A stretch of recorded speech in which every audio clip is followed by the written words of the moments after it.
안녕하십니까. 2022년 6월 13일 최병무 이펙트 시작하겠습니다. 대통령 선거와 지방선거에서 모두 패배한 민주당이 사실은 헤매고 있습니다. 그런데 많은 사람들은 대선에서 졌으니까 지방선거 지는 것은 당연하지 라고 생각을 할 텐데 그게 꼭 그렇지 않다 하는 거는 여러 상황을 점검해 보면 정답이 결론이 나옵니다. 그런데 민주당은 그런 거를 잘 모르고 있죠. 왜 모르고 있느냐? 결국은 그 어떤 집단 사고 속에 빠져 있기 때문이다. 그래서 제가 국민 눈높이 얘기를 거의 매일같이 하는데 국민 눈높이라는 게 정확하게 뭔지 알기가 쉽지가 않죠. 그러니까 거기에 근데 잘 맞추는 쪽이 결국은 선거에서 이기고 지지율도 높게 나오고 그런 것이다. 그런 차원에서 민주당의 지지율 추락은 이유가 있다.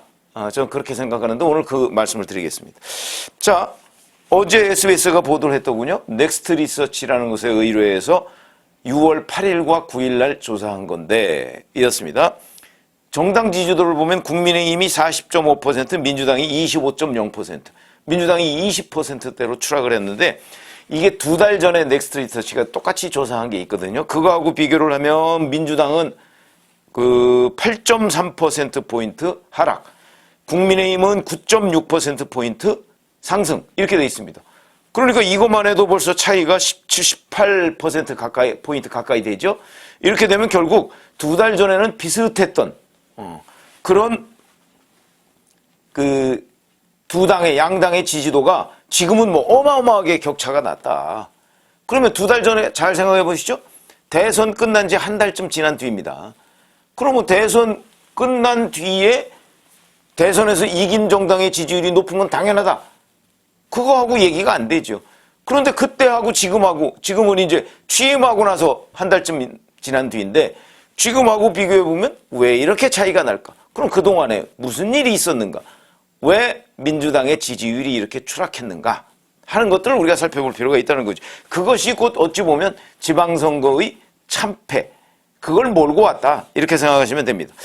자, 우선 이 넥스트 리서치 조사에서요. 현재 민주당이 처하고 있는 여러 가지의 당면 현안들 이것도 조사를 했습니다.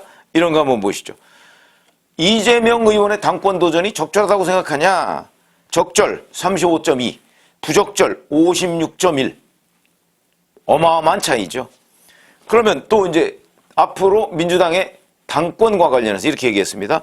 청년 신진 인재 영입을 통한 세대 교체가 필요하다가 43.6, 당내 원로 인사를 통한 세력 통합이 19.9, 이재명 의원을 중심으로 한 재편이 16.5. 민주당 지지자들만을 대상으로 물었더니 이재명 의원 중심 재편이 39.4. 이것도 과반이 안 됩니다. 민주당 지지자들 가운데도. 그 다음에 또 하나의 현안이 있죠. 국회 법제사법위원장을 누가 맡느냐. 국회의장은 민주당이 압도적 다수니까 국회의장을 가져가는 건 당연한데 자 그러면 국회 법사위원장을 누가 맡느냐. 이거에 대해서 질문을 했습니다. 참고로 이 법사위원장은 작년 7월 달에 여야가 합의해서 다음에는 국민의힘이 하는 걸로 하자. 이렇게 약속한 바가 있습니다. 이 영향을 받는 거죠. 그러니까 국민의힘이 맡아야 한다가 56.1, 윤석열 정부 견제를 위해 민주당이 맡아야 한다가 32.6. 비교가 안 됩니다. 자, 그러면 국민 눈높이는 과연 어디 있을까요? 저는 국민 눈높이라는 게 결국은 지금 제가 당면 현안이라고 한 것에 대해서 압도적 다수를 차지하고 있는 그 국민 응답, 유권자 응답, 이게 국민 눈높이라고 생각합니다. 이재명 당권 도전은 부적절하다가 압도적인데 지금 민주당은 당권 도전 쪽으로 가고 있습니다. 청년 신진 인재 영입을 통한 세대 교체 내지는 좀 다른 사람이 나왔으면 좋겠다. 이런 의견이 압도적인데 민주당은 여기에서 바로 3위 이재명을 중심으로 한 재편 쪽으로 가고 있습니다. 법사위원장 국민의힘이 맡아야 한다가 압도적인 다수인데 민주당은 지금 우리가 맡아야 한다고 주장을 하고 있습니다. 작년 7월의 약속을 깨고 자, 이 당면 현안 세 가지가 다 국민 눈높이와 멀어졌다. 충분히 그렇게 얘기를 할 수 있는 대목이다.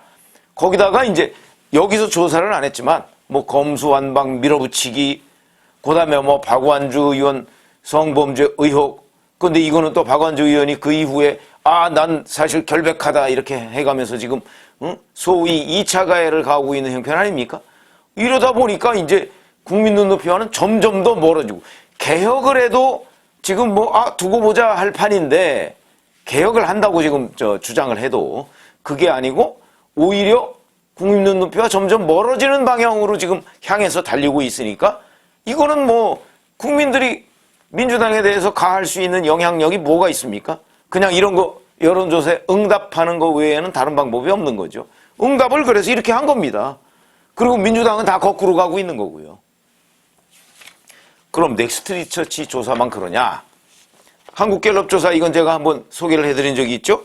6월 7일부터 9일까지. 여기에서도 국민의힘은 45%, 민주당이 29%. 물론 무당층이 20%입니다. 그러니까 민주당에서 빠진 표가 대부분 다 무당층으로 갔고 국민의힘으로는 가지 않았다. 그건 또 왜 그러냐? 그거야 제가 한번 설명을 드렸지만 국민의힘도 지금 이준석 대표 보니까 어제 자기 정치를 이제 제대로 하겠다. 그거 어저께 제가 말씀드렸지만 지금 자기 정치라는 말이 여기서 왜 나옵니까? 결국은 본인의 우크라이나 행을 둘러싸고 정진석 국회 부의장이 자기 정치를 한다고 그러면 큰 문제다라고 얘기했더니 그걸 인용해서 반격을 하는 겁니다. 우크라이나 트라우마에 아직도 이준석 대표가 사로잡혀 있는 거죠. 그걸 빨리 벗어나야 하는데 못 벗어나고 있는 겁니다. 이준석 대표 역시 지금 우물 안에 갇혀 있다. 이렇게 생각하시면 됩니다. 물론 앞으로 이제 이준석 대표 임기 2년 중에 지금 1년이 지났습니다. 앞으로 1년 동안 자기 정치를 얼마나 할지 모르겠으나 저는 제가 말씀드렸듯이 자기 정치가 꼭 부정적으로 볼 일은 아니다. 그럼 자기 정치 하려고 했지 누가 당을 위해서 모든 걸 내던지고 나는 스스로 죽이겠다. 이렇게 얘기하는 정치는 없습니다. 그건 위선이죠. 그런 차원에서 본다면 자기 정치를 하되 국민의 눈높이에 맞춰야 한다. 이준석 대표가 생각하는 국민 눈높이와 일반적으로 국민의힘 지지자들이 생각하는 국민 눈높이는 과연 맞을까? 그것도 의문이긴 합니다. 그러니까 그게 만약에 안 맞는다. 그럴 경우에는 지금 민주당처럼 또 지지율이 하락할 수밖에 없다. 그럼 앞으로 1년간 이제 이준석 대표의 1년 임기 동안 그 중간에 일부가 쫓아낸다 어쩌고저쩌고 얘기했지만 쫓아낼 방법 없습니다. 그렇기 때문에 아마도 이번 24일 날 성상납 의혹과 관련한 정확하게는 성상납 의혹도 아니고 성상납 의혹과 관련한 증거인멸 교사입니다. 그거 만약에 김철근 정무실장인가요? 그 사람이 자기가 다 뒤집어 쓰면 그러면 그거 해결할 방법이 없습니다. 윤리위원회에서. 윤리위원회가 무슨 수사기관입니까? 그런 차원에서 본다면 저는 쫓아낼 방법이 없다고 보고요. 방법이 없으면 어떤 식으로든 정상적인 방법을 택하는 게 맞다. 이게 제 생각이고요. 자, 그러면 어찌됐든 간에 만약에 이준석 대표의 자기 정치가 국민 눈높이를 크게 일탈한다. 그럴 경우에는 국민의힘이 또 하락하기 시작할 것이고 그에 대한 반사이익을 민주당이 가져갈 수가 있다. 왜냐하면 민주당은 올 8월 되면 이재명 의원이든 누구든 간에 여하튼 새 지도부가 들어설 것이기 때문에 지도부가 들어서면 좀 다소 안정되지 않겠습니까? 갈등은 있겠지만 그렇게 보면 여기서 계속해서 만약에 국민의힘이 갈등을 몰아간다면 이 지지율은 어느새 역전돼 있을 것이다. 이렇게 충분히 말씀을 드릴 수가 있습니다. 자, 이 갤럽 조사에서 보면 민주당의 보루가 30대와 40대 연령층으로 보면 그리고 지역적으로 보면 호남, 수도권 이렇게 돼 있죠. 다 지금 국민의힘이 앞섰고요. 심지어 최후의 보루라는 30대를 보면 지난주에는 국민의힘 34, 민주당 37 이래서 민주당이 더 우세했었습니다. 이번에는 국민의힘 41, 민주당 32 역전됐고요. 40대도 지난주에는 33대 40 이렇게 돼서 민주당이 앞섰는데 이번에는 지난주에는 민주당이 44, 국민의힘 33 이랬는데 이번에는 민주당이 36, 국민의힘이 40 이래서 역전이 됐다. 이것만 봐도 알 수가 있다. 그러다 보니까 이번에 강원도지사에 나온 이광재 전 의원 낙선했죠. 이렇게 얘기합니다. 지금은 2004년 탄도리 시절과 비슷한 상황인데 당시 결론은 2008년 민주당의 몰락이었다. 탄도리 2004년 총선 때 노무현 대통령의 탄핵 때문에 얼떨결에 바람으로 당선된 사람들 108명입니다. 초선이. 그러니까 국회의원 300명 중에 초선이 108명이었습니다. 진짜 이 사람은 당선 안 될지도 안 될 거야. 이래서 그냥 공천했던 사람들이 그냥 모조리 거의 당선된 그런 상황이다.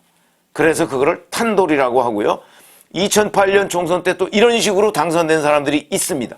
그건 바로 한나라당에, 그건 뉴타운 열풍 때문에 수도권에서 그걸 타운돌이, 이렇게 이제 언론에서 이름을 붙였는데, 그래서 2004년에 108명의 초선들, 그걸 108번내라고 했습니다. 문희상 당시 원로 의원이 자, 이렇게 돼서 앞으로 행동거지에 신중을 기하자, 이렇게 가르침을 주었는데, 어느 초선 의원이 앞으로 그런 식으로 꼰대짓 하면 귀를 물어뜯겠다, 이렇게 얘기한 사람도 있습니다. 그게 바로 탄돌이들입니다. 이광재 전 의원이 지적하는 게 바로 이런 탄돌이. 이 탄돌이의 득세, 이게 결국 민주당의 몰락, 그 다음에 친노의 패족 현상을 불러왔다. 우리가 역사적으로 다 보고 있는 거죠. 이광재 전 의원이 주문하는 처방은 이렇습니다. 출마는 본인의 선택이지만 이재명, 전해철, 홍영표 모두 불출마하고 후배에게 기회를 주는 것이 어떨까 한다. 근데 이게 저는 국민 눈높이라고 봅니다. 그러나 민주당에서 그런 일은 벌어지지 않을 것이다. 벌어지지 않을 것이기 때문에 민주당은 앞으로 더 추락할 가능성이 높다, 이렇게 봅니다. 그 다음에 또 충청북도 출신이죠. 변재일 민주당 중앙위 의장이 있습니다. 이렇게 얘기했습니다. 실체도 불분명한 편가름 속에서 상대방의 패배를 전가하는 패거리 정치에 빠져 있다고 보니까 국민들은 우리부터 점점 더 멀어지는 것이 아닌가 우려를 금할 수가 없다. 이러면서 변재일 중앙위 의장이 제시하는 해법도 아까 이광재 전 의원이 제시하는 것과 비슷합니다. 이 또한 마찬가지죠. 아마도 이대로 실현될 가능성은 없다. 문희상 전 국회의장, 유인태 전 국회 사무총장 다 마찬가지인데, 제가 한번 유튜브를 해드린 적이 있었죠. 이재명 의원이 왜 어른들의 말을 듣지 않느냐. 그거는 바로 이재명 의원이 사법적 리스크를 방어하기 위해서 본인의 국회의원 배지를 활용하고 그 다음에 당대표라는 지위를 활용하기 위해서 지금 나오고 있는 거기 때문에 이 사람들이, 이 어른들이 얘기하는 어쩌고저쩌고는 이재명 의원의 귀에 전혀 들어오지가 않는다. 어른들은 지금 그 부분을 간과하고 있는 거죠. 저는 그 또한 집단사고에 빠져 있기 때문이다, 이렇게 생각을 합니다. 자, 이런 일 때문에 바로 민주당의 추락은 이유가 있습니다. 그냥 국민의힘이 대선에서 이기고 지방선거에서 압승하는 바람에 그 파급 효과로 민주당이 추락하고 있는 것이 아니고 민주당이 추락하는 자체적인 이유가 있다. 그게 바로 국민들이 일반적으로 생각하는 상식적인 수준. 물론 제가 이제 댓글을 가끔 봅니다만 댓글에는 네가 상식적인 수준을 어떻게 아느냐 이러지만, 저희는 그 상식적인 수준을 늘 염두에 두고서 기사를 써왔던 경험이 있습니다. 그러니까 아마 다른 사람들보다는, 다른 일반적인 사람들보다는 훨씬 더 그런 쪽에 접근해 있다. 저도 절대적으로 그걸 맞출 수 있다고 생각하지는 않습니다. 그러나 훨씬 더 그쪽에 근접해 있다고는 제가 자신할 수가 있죠. 왜냐하면 저희는 30년 이상 훈련이 돼 있기 때문에 국민 눈높이가 뭐냐 하는 것을 짐작하는 훈련이 돼 있다. 끊임없이 여론조사를 지켜보고 끊임없이 주변 사람들 얘기를 들어보고 민주당 얘기도 들어보고 국민의힘 얘기도 들어보니까 지금 국민들이 중간선상, 중도층에서 어떤 생각을 가지고 있을 것이다 하고 저희 나름대로 경험적으로 관측하는 바가 있는 거죠. 틀릴 때도 많지만 맞을 때가 훨씬 많습니다. 어차피 확률 게임 아닙니까? 여론조사도 틀릴 때가 많은데요. 그건 실제 조사를 했는데도. 그렇기 때문에 국민 눈높이라는 게 사실 어려운 그 잣대이긴 합니다. 그러나 민주당이든 국민의힘이든 그걸 빨리 캐치해서 거기에 맞춰가는 것이 곧 정치입니다. 아니, 한 표를 이겨도 이긴 거 아니겠습니까? 선거는. 그런 관점에서 본다면 지금 민주당은 제가 아까 말씀드렸던 당면 현황과 관련해서 국민의 뜻과 다 지금 어긋나는 쪽을 향해서 가고 있습니다. 거기다가 민주당이 하나 더 착각하지 말아야 되는 대목.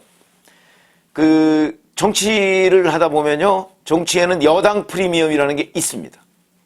그러니까 응답자 중에, 우리 국민들 중에 일부는요, 그게 몇 퍼센트인지는 저도 정확하게 알 수가 없으나 아마 제가 보기에는 한 3 내지 5% 정도 되지 않을까. 전 그렇게 생각을 하는데, 저희 경험상. 그건 뭐냐면, 좀 안정이 됐으면 좋겠어. 응? 문재인이 대통령이든 윤석열이 대통령이든 나는 안정이 됐으면 좋겠고, 대통령이 좀 일을 할 수 있도록 가만히 좀 놔뒀으면 좋겠어 하는 층이 적어도 여론조사상으로만 본다면 한 3 내지 5% 정도는 될 것이다. 이 사람들은 거의 무조건적인 안정지향적인 사람들입니다. 그러니까 무조건적인 여당이다 이렇게 얘기해도 되는 사람입니다. 지금 여당이 바뀌었죠. 그러니까 지금 이 사람들이 국민의힘 쪽에 가 있습니다. 윤석열 대통령이 더군다나 지금 취임한 지 얼마 되지도 않는데 일을 잘할 수 있도록 여러 가지를 뒷받침을 해줘야 되는 것 아니야? 그리고 나서 나중에 심판을 하든가 말든가 이렇게 생각하는 계층이 있는데 그게 지금 민주당에서 그 덩어리가 떨어져 나간 거죠. 떨어져 나가서 국민의힘 쪽으로 가 있습니다. 민주당 그 점을 착각하면 안 됩니다.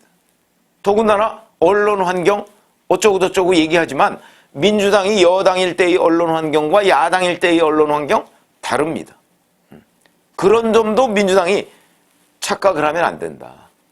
그러니까 민주당이 지금 상당한 정도로는 본인들의 여당 프리미엄을 이제 놓친 거 아니겠습니까? 그러면 거기에 그 눈높이에 맞는 정치를 해야 되는 것이지 국민들이 생각하는 쪽으로 전부 반대로 가면서 지지율이 올라가리라고 생각을 한다면 그처럼 큰 착각은 없을 것이고 그 결론은 아까 이광재 전 의원이 얘기했듯이 몰락과 다름 아니다. 결국 그 결론은 몰락입니다. 표를 누가 찍습니까? 국민이 찍죠.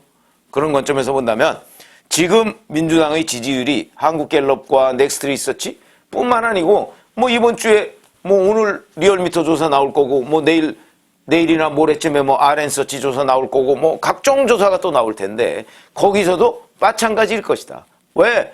일반적인 국민들의 생각과 거꾸로 가고 있으니까 그 생각을 맞추지 않으면 민주당의 이유 있는 추락은 계속될 것이다. 이렇게 말씀을 드립니다. 고맙습니다.